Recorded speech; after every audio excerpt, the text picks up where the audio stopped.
Welcome to the deep dive. The challenges, well, they just keep evolving for SMB tech and cyber leaders, don't they? It really demands we stay ahead. It certainly does. Today, we are digging into the 2025 Data Breach Investigations report, the DBIR.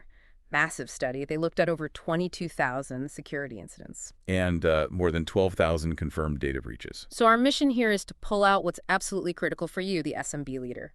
Understanding the key threats and, importantly, the actionable steps. And right away, one thing jumps out from this year's report. Third-party involvement in breaches. It's doubled. Doubled. Up to 30% from 15% last year. And this isn't just data processors. It includes vendors running critical parts of your operations. So think beyond just where data is stored. Definitely. The MOVEit vulnerability was a stark reminder of how software vendor issues can ripple outwards. For SMBs, this trend is critical. It means your security boundary effectively extends to every single vendor you use. Which makes vetting so much more important. It's non-negotiable. You need to look hard at the security outcomes vendors provide, have plans for repeat offenders, really scrutinize their hosting environments. And how they connect to your environment, too. That's key. Strong network segmentation, strict access control for vendor connections, and rigorous authentication. Think complex passwords, API key aging, mandatory MFA. That leads us to the Snowflake breach example. That wasn't a Snowflake vulnerability per se, was it? No, it was about compromised credentials used against the platform, impacting about 165 organizations. Crucially, MFA wasn't universally enforced. And the report mentioned something about those credentials. 80%. 80% of the leveraged accounts had already shown up in previous credential exposures. Wow. So it really underlines that shared responsibility model. You can't just outsource the risk completely. You have security obligations, even with third parties. You must proactively assess their security limits, understand where their responsibility ends and yours begins. Okay, so third parties are a huge growing factor. What else is shifting? Vulnerability exploitation. It's significantly up as an initial way in for attackers. Reached 20%. Getting close to credential abuse levels then. Approaching it. That's a 34% increase from the previous year. And specifically, attacks targeting edge devices and VPNs.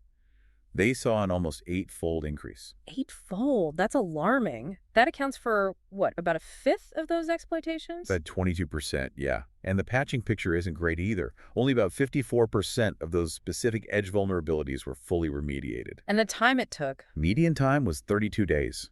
That's a month-long window attackers are actively using. We also saw espionage actors leveraging vulnerability exploits 70% of the time. So state-sponsored groups are really focusing there. What about the speed of exploitation? CPF-Coaching lists vulnerabilities are often exploited quickly. The median time for mass exploitation of CPF-Coaching is still around 5 days. But for the edge devices in this DBIR data subset, it was 0 days for 9 out of 17 specific vulnerabilities. 0 days, instant exploitation. So for SMBs, the action here is clear. Absolutely. Prioritize patching, especially anything internet-facing. Your edge devices first. You need to understand your internet exposure, have a robust vulnerability management and remediation process. And segmentation again, to limit the blast radius if something does get missed. Network segmentation is crucial to contain breaches if a patch can't be applied immediately. Okay, so exploitation is rising fast, but you mentioned credentials earlier, still the top dog. Stolen credentials remain the most common initial access vector. The InfoStealer malware data is interesting here. How so? Well, 30% of compromised systems found in those logs were enterprise licensed systems. Okay, that makes sense. But 46%, nearly half of the systems showing corporate logins, were actually non-managed devices. So personal devices, BYOD, or maybe company laptops used for personal stuff. Likely one or both. It throws the risks of BYOD and device misuse into sharp relief for SMBs. You need policies and technical controls. And it's not just user credentials, right? Secrets and code. That's another persistent headache. Exposed secrets, API keys, database credentials, cloud infrastructure secrets popping up in public code repositories. Which ones are most common? Web application infrastructure secrets were found most often, about 39%. And for development secrets specifically, GitLab tokens made up half of what was leaked. And how quickly do these get fixed? The median time to remediate leaked secrets found in GitHub repositories was 94 days. 94 days. That's a massive window of opportunity for attackers. It really is. Okay. So for SMBs, the mindset needs to shift. Assume credentials will be compromised at some point. Focus on limiting the damage. How? What are the key actions? Enforce MFA.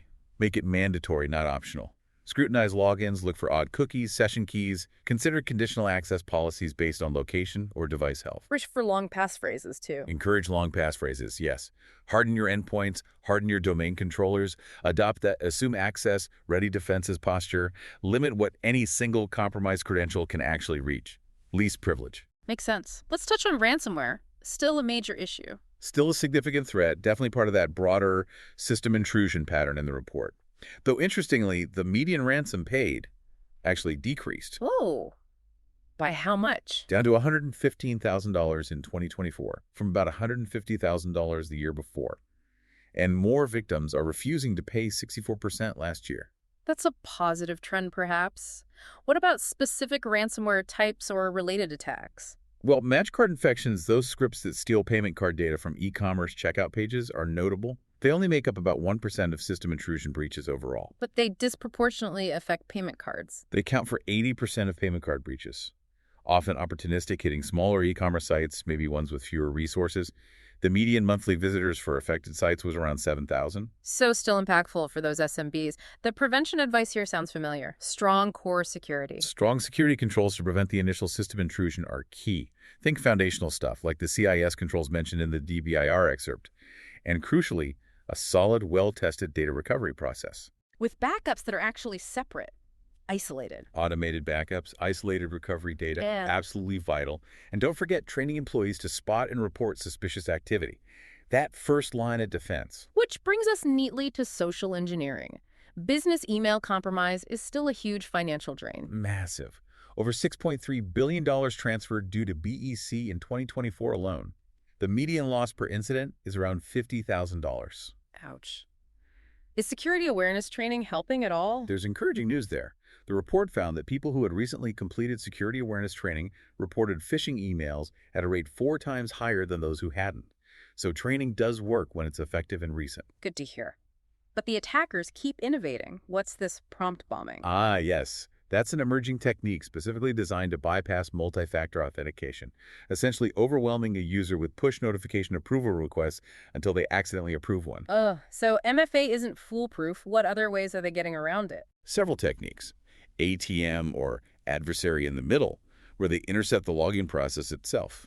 Password dumping from compromised systems. SIM swapping to hijack phone numbers used for MFA. And now, prompt bombing. So for SMBs, the countermeasure is more training. Comprehensive security awareness and skills training, yes. Covering these specific social engineering tactics: phishing, BEC, prompt bombing, encourage reporting. And technical controls. Implement SIM protection with carriers. Use time-based one-time password apps, TOTP, MFA, where possible, as they aren't vulnerable to prompt bombing in the same way. Train anyone who manages business wireless accounts about the social engineering risks there, too. And have a plan for if BEC does happen. Have your contacts ready. Know the procedures for reporting BEC incidents quickly to law enforcement and financial institutions. Speed matters there. Okay, so wrapping this up, the 2025 DBIR really paints a picture of a complex landscape for SMBs. Third parties, vulnerabilities, credentials, all interconnected threats. It's intricate. The reliance on external vendors is growing. Vulnerability exploitation is becoming more frequent, and credential theft is still foundational for many attacks. Proactive, layered security isn't optional. So the final thought for you listening.